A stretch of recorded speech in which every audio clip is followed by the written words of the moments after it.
What's up, world? It's Mundell coming to you this evening to talk about more problems in this experiment we call the United States of America, more specifically the war that's been waged against people that look like me. Those are black people.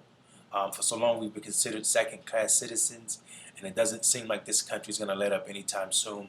So I want to prick the conscience of people that look like me. I hope this works. All servants who are imported and brought into this country and were not Christians in their native land shall be counted and be slaves. If any slaves resist his masters, correcting such slave, and so happen to be killed in such, it shall not be counted a felony.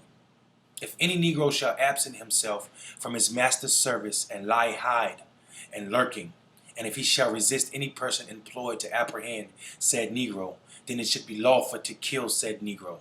These are words by the General Assembly of Virginia in 1680. A mere 11 years later, in 1691, it became illegal to free any blacks unless they were leaving the colony.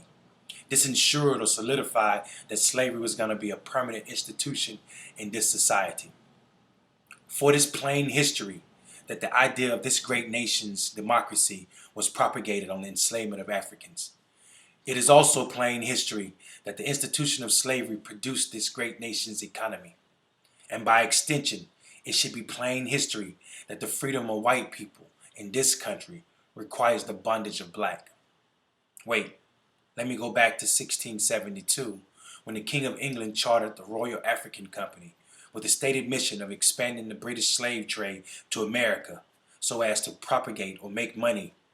For even John Locke, the philosopher of liberty, the father of liberalism, and the mind behind most of Jefferson's Declaration of Independence, saw the profit in this idea, for he himself was one of the original shareholders, along with 15 other lords, 25 sheriffs, and the governor of Virginia. Let me fast forward 344 years to now and see if I can't make this clearer.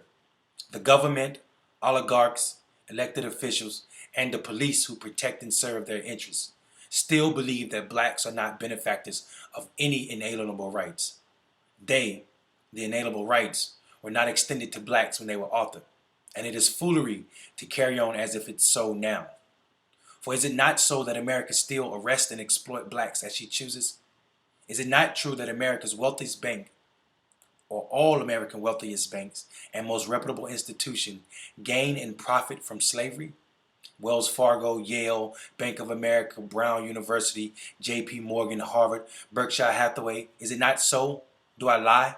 Is it not just as the Assembly of Virginia said in 1680 that any Negro absent the presence of his master, said a different way, any nigger brave enough to stand up to a white cop should be killed if she or he is asserting his or her right? For that nitwit, or what nitwit believes that any nigger has any inalienable rights anyway? Has America just started killing Negroes without redress? No. Killing niggers is as American as apple pie. The forefathers whipped and raped niggers to death as they signed their Declaration of Independence. During Reconstruction, Andrew Johnson and Southern Democrats passed black codes that successfully starved freed blacks, newly freed blacks. And if that didn't work, they hung them. And when that wasn't enough, Jim Crow saw to it that Klansmen put up their sheets and grabbed police and sheriff uniforms and made way for racist cops to play judge and jury on street corners, every street corner. Jim Crow died, but he left a ready heir to the throne of oppression. Their heir was benign neglect. As a teenager, and as full grown, it's post-racial. Police officers and white vigilantes with a post-racial mentality are the most dangerous of threats to blacks. So I joined the likes of Sandra Bland's mother to tell blacks that it is no longer palatable to be in an unconscious state. We must prepare ourselves.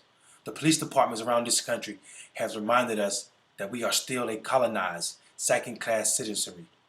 And unless we demand our rightful place, we shall continue to suffer as New Age slaves, subject to lynching, tarring, police brutality, and even death. I am ready to be a general, if need be, but the capacity of a serious foot soldier lies deep within me. Have a good evening, but not before you think about it. Peace.